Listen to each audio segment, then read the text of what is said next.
नमस्कार दोस्तों, मैं आपका हॉट और स्मार्ट मित्र कमलेश प्रजापति एक बार फिर मेरे YouTube चैनल पर आप सबका हार्दिक स्वागत है। दोस्तों, आज हम बात करेंगे राजस्थान के जो नवीन जिले बने हैं उनके बारे में। आप लोगों ने देखा होगा काफ़ी 4-5 दिन से पीछे जो राजस्थान के अंदर जो नवीन जिले बने हैं उनके बारे में हम बात करेंगे, और जो अभी आगे वाले जो आने वाले एग्जाम है उनके लिए बहुत इंपॉर्टेंट जिले है, क्योंकि लगभग अब जो पुराना जो डिटेल है वहाँ से क्वेश्चन नहीं फुटा हुआ। क्वेश्चन फुटा होगा तो यहाँ से होगा, क्योंकि जैसे आरएस की भर्ती आ रही है, बीएसटीसी वगैरह जो भर्तियां आ रही है आगे, ये बहुत महत्वपूर्ण टॉपिक है। तो आज हम इसी संदर्भ में बात करेंगे राजस्थान के अनूपगढ़ जिले की। राजस्थान सरकार ने 19 जिले की नई घोषणा की और 3 संभाग भी नए बनाए। तो हम आगे जैसे जैसे करते हुए 3 संभाग के बारे में भी पढ़ेंगे और जो जिले बनाए उनके बारे में अच्छे से डिटेल से बात करेंगे। जैसे जैसे नए आंकड़े आएंगे मैं आपको अपडेट करवाता रहूंगा। तो आज हम शुरुआत करते हैं अनूपगढ़ जिले के बारे में। सर्वप्रथम देखते हैं अनूपगढ़ जिला। अनूपगढ़ जिला अलग किससे हो रहा, तो हम देखते हैं अलग किया गया। जैसे कुछ भाग हनुमानगढ़ का लिया गया और कुछ भाग बीकानेर का लिया गया, सॉरी गंगानगर का कुछ भाग और बीकानेर का कुछ भाग लिया गया। जो ये अनूपगढ़ है शहर है वो घग्गर नदी के किनारे। किस नदी के किनारे, ध्यान रखना, घग्गर नदी के किनारे। ये सीधा सीधा सवाल बनता है कि अनूपगढ़ जिला किस नदी के किनारे, तो वो किस नदी के किनारे, घग्गर नदी के किनारे। ये बहुत इंपॉर्टेंट है। उसके बाद हम देखते हैं कि अनूपगढ़ जिले के अंदर कितनी उपखंड बनाए गए। अनूपगढ़ जिले के अंदर 6 उपखंड बनाए गए। कितने उपखंड बनाए गए? 6 उपखंड बनाए गए। और तहसीलें कितनी बनाएगी? अनूपगढ़ जिले के अंदर 7 तहसीलें बनाएगी। कितनी तहसीलें बनाएगी दोस्तों? 7 तहसीलें। अब देखते हैं इन 7 तहसीलों को हम याद कैसे रखें। ज्यादा महत्वपूर्ण तो ये है कि 10 कितनी तहसीलें, बहुत कम है कि आप पूछेंगे कि भी कितनी तहसीलें, कौन कौन सी तहसीलें। तो महत्वपूर्ण तो ये है कि कितनी तहसीलें, 7 तहसीलें। अब कौन कौन सी तहसीलें ऐसे हम याद कैसे रखें। तो गर्मियों में हमें क्या चाहिए? गर्मियों में हमें चाहिए क्या? एसी। क्या चाहिए? एसी। तो क्या है हमारे पास? एसी। तो अगर हम एसी खरीदने जाएंगे तो हम क्या उनसे क्या कहेंगे? कैसा था कि भाई एसी क्या भाव दिया या ऐसा कितनी। तो एसी खरीदेंगे तो हमें बात करने में कितने टन की है। टन मतलब कितने किलो की है। तो फिर क्या बनेगा? केजी। और केजी पूछने के बाद हम क्या पूछेंगे? रेट पूछेंगे, मतलब आरएस पूछेंगे। क्या पूछेंगे? आरएस पूछेंगे। अब देखो, ए से अनूपगढ़ बना हमारा, सी से क्या बना? छत्तरगढ़, के से खाजूवाला, जी से घरसाना, आर से रायला, एस से रायसिंह नगर, और एक श्री विजयनगर। ये ध्यान रखना, श्री विजयनगर। और एक हमने और भी पढ़ते, दक्षिण भारत में पढ़ते हैं हम विजयनगर साम्राज्य के बारे में पढ़ते हैं, जिसमें कृष्णनगर वगैरह, वो हरिहर और बुक्का वगैरह जो प्रथम आगे उसके बारे में अच्छे से कभी डिटेल से बात करेंगे। तो अपने अपने कितने हो गए? 7 तहसील हो गई। कितने हो गई? 7 तहसील। अब इसमें देखते हैं कि 7 तहसीलों के अंदर जो अनूपगढ़ जिला, इसका जिला मुख्यालय कहाँ रखा गया? जिला मुख्यालय रखा गया अनूपगढ़ के अंदर। कहाँ पे रखा गया जिला मुख्यालय?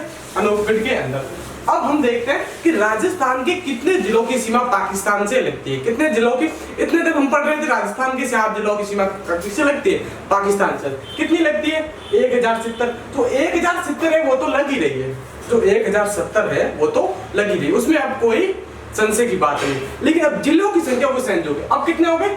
अब पाकिस्तान के साथ हमारे 5 जिले लगते हैं। कितने जिले लगते हैं दोस्तों? पाकिस्तान के साथ हमारे कितने जिले लगते हैं? 5 जिले। कौन कौन से?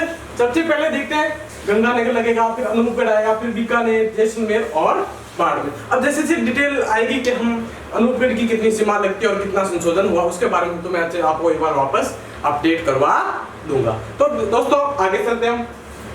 अब हम देखते हैं कि अनूपगढ़ दुर्ग का निर्माण किसने करा। अनूपगढ़ दुर्ग का निर्माण 1678 ईस्वी में बनाया गया। अब एक और राजस्थान का अंतिम किसान आंदोलन कौन सा हुआ, तो हम उसके बारे में पढ़ते हैं रायला गढ़साना के बारे में। कौन सा किसान आंदोलन? रायला गढ़साला।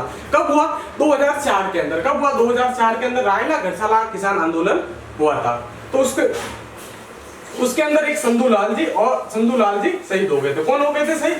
संधूलाल जी शहीद। किसानों ने आंदोलन किया था, भूमि सुधार वगैरह कुछ उससे लेके। और हम देखते हैं कि राजस्थान की गंगानगर और ये हनुमानगढ़ वाला बेल्ट है वो किसानों से संबंधित वो एक अच्छा सा बेल्ट है। तो उसके बारे में अच्छे से ये ध्यान रखना पड़ेगा।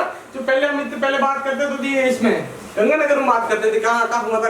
रायला गढ़साला गंगानगर के अंदर। अभी गंगानगर में नहीं आया, किसमें आएगा? अपने अनूपगढ़ के अंदर आएगा। तो ये अच्छे से ध्यान रखना है आपको। तो यहाँ ये जो किसान आंदोलन होती है इसकी जांच के लिए दो आयोग, जो गवर्नमेंट थी उसने दो आयोगों की स्थापना की गई। कितने आयोग बनाए गए? दो आयोग, एक केजरीवाल आयोग और एक गोयल आयोग। कौन सा आयोग? केजरीवाल आयोग और गोयल आयोग। अब आगे देखते हैं। अब देखते हैं जो ये अनूपगढ़ है इसकी आकृति कैसी है। आकृति कैसी है? पाकिस्तान के समान इसकी आकृति है। कैसी है? पाकिस्तान के समान आकृति, या फिर क्या कह सकते हैं, बैठे हुए शेर के समान आकृति। कैसे? जैसे कोई शेर बैठा है, ऐसी पाकिस्तान के अनूपगढ़ के नक्शे की आकृति है। तो ये भी ध्यान रखना कि आगे आने वाले टाइम में कोई यहाँ से क्वेश्चन बन सकता है। अब देखते हैं अनूपगढ़ जो जिला है इसकी सीमा किन किन राज्यों और किन किन जिलों के साथ लगती है। अब अनूपगढ़ है तो भारत के राजस्थान के पश्चिमी भाग के अंदर, अब राजस्थान के पश्चिमी भाग के अंदर है तो वहां राज्यों से सीमा बनना तो कोई संभावना नहीं। अब एक अंतरराष्ट्रीय सीमा बनाता हो पाकिस्तान के साथ। किसके साथ बनाता है? पाकिस्तान के साथ। अब कितनी बनाते हैं वो हम आगे कभी बात करेंगे। और बीकानेर के साथ और गंगानगर के साथ। किसके साथ? बीकानेर और गंगानगर के साथ सीमा बनाता है। अब जिला मुख्यालय जैसा हमने बात करी थी। अब एक क्वेश्चन और आता है कि अनूपगढ़ जिले का प्राचीन नाम क्या था, यानी प्राचीन कालीन के अंदर उनका क्या नाम था, या मौर्य कालीन के समय इसका क्या नाम था। तो उसका नाम था सुंगेर। और सुंगेर के नाम से ये यहाँ का ये वाला दुर्ग है जो अनूपगढ़ का दुर्ग है, सुंगेर के नाम से, जिसका स्थापना किसने की? अनूप सिंह जी ने की थी 1678 के अंदर। तो दोस्तों वीडियो को आगे से लाइक और शेयर कीजिए और आगे से आगे